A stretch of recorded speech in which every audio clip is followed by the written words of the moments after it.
Hola Altubers, hoy vamos a ensayar otro formato. Luego vosotros nos decís si os gustan o no os gustan las cosas que nosotros ponemos como nuevas en el canal para seguir insistiendo en ellas o desecharlas definitivamente. Hoy vamos a hablar rápidamente de 4 películas de reciente estreno, de diferentes características, aunque casi podríamos encuadrarlas dentro del género de acción con mucha generosidad. Bueno, vamos con la peor. Vamos con Argylle, que es esa película que ha defraudado a todo el mundo porque venía de las manos de Matthew Vaughn, que es un señor que había hecho cosas interesantes, bueno, más o menos divertidas, la serie de Kingsman, alguna de X-Men, cositas de ese tipo como Kick-Ass, que le hacen a uno pasar el rato, pero de manera un poco más inteligente que como ha demostrado en este Argylle, que es una película de espías, que utiliza el conocido método de que, hay una escritora que escribe novelas de espías que son puestas en escena en la pantalla y de repente la vida real se mete dentro de la ficción. En ese sentido, pues ya hay quien ha hablado de la relación que puede haber con En busca de la ciudad perdida, pero yo preferiría retroceder más en el tiempo e irnos a aquel momento de Tras el corazón verde de hace ya casi 40 años que puso en marcha este tipo de historias. Como también hay una pelea en un tren, pues resulta que hay quien ha empezado a pensar un poco al hilo de En busca de la ciudad perdida, donde salía Brad Pitt un poco, pues en el tren bala que protagonizaba el bueno de Brad Pitt.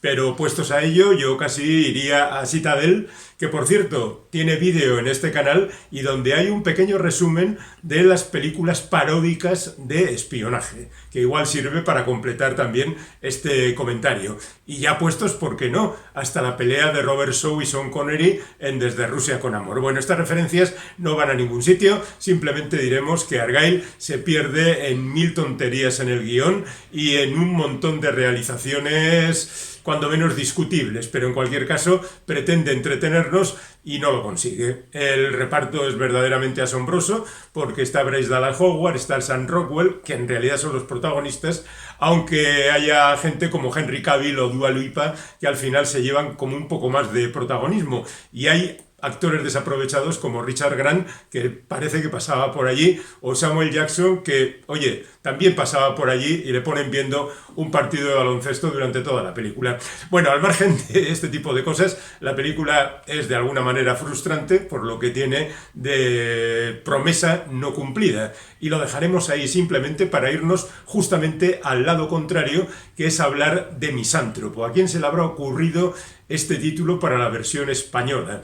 El título original es To Catch a Killer, y me parece que atrapar a un asesino es mucho, no es que sea muy original, pero es un poco más atractivo que misántropo, que de verdad parece que echa a la gente fuera de las taquillas. Bueno, pues curiosamente esta es una película muy interesante de Damian Szifron, que es argentino y que, por ejemplo, y esta es una referencia muy importante, es el director de aquella película que nos gustó tanto que se titulaba Relatos salvajes. ¿Os acordáis? 6 episodios diferentes hechos en Argentina, uno de ellos con el bueno de Darín y con un reparto verdaderamente apreciable y que contenía verdaderas dosis de interés. Bueno, pues Misántropo también las tiene, a pesar de ser una película bastante convencional en el sentido, digamos, de investigación criminal.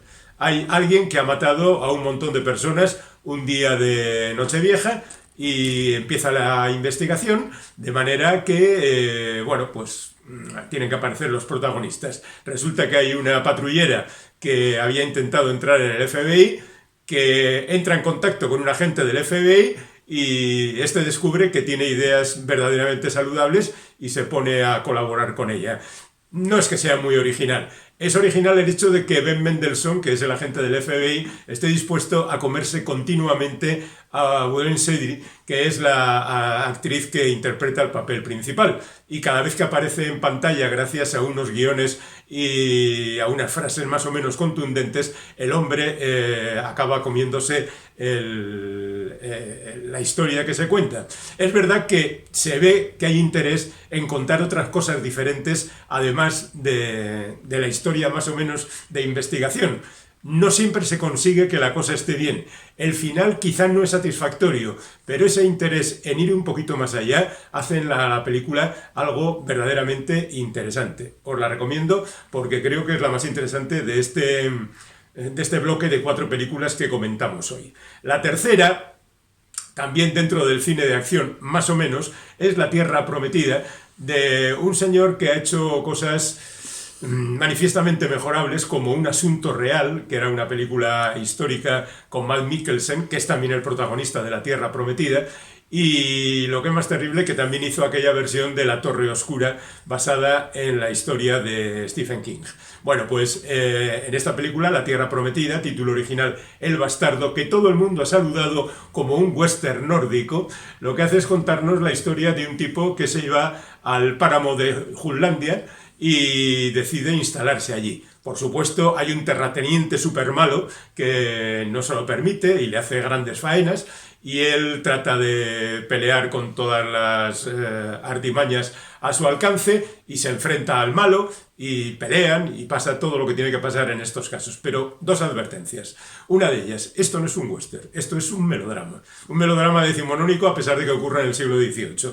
Pero bueno, con estas historias, es verdad que a veces los western también son melodramas, ¿no? Como podría ser el caso de Duelo al Sol, uno de los más evidentes. Pero aquí hay gente que cuando ve un caballo dice, caramba, un western. Bueno, pues no tiene nada que ver, es un melodrama de pasiones enfrentadas. Y el segundo asunto es que el malo no da la talla. Hay una vieja frase que dice: una película vale lo que vale su villano. Bueno, pues el malo de esta película es tirando a ridículo, desde luego muy poco amenazador, desde luego muy poco interesante y sin ningún carisma. Mikkelsen, como siempre, pone su cara. Aquí no ha trabajado demasiado, ¿eh? Ha puesto su cara de vamos a enfrentarnos a las circunstancias y a ver qué es lo que pasa. La película es extremadamente larga, como siempre suele suceder, y tiende a la repetición. Pero bueno, tiene momentos y la verdad es que nos lo hemos pasado bien en ocasiones.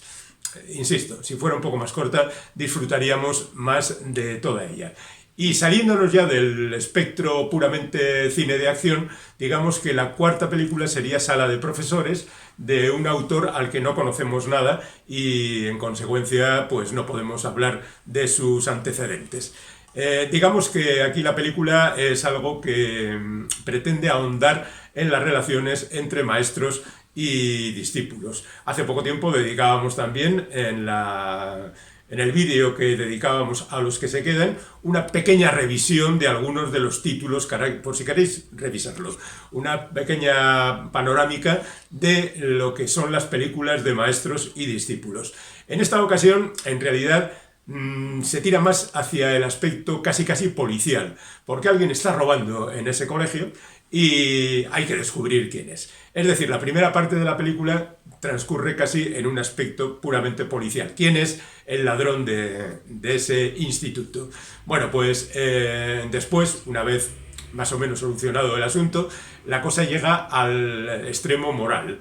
¿Qué es lo que pasa? ¿Cuáles son las consecuencias? ¿Qué es lo que significa? ¿Cuáles son las relaciones no solo entre profesores y alumnos, sino, por ejemplo, entre alumnos y padres, que también están presentes desde el principio de la película?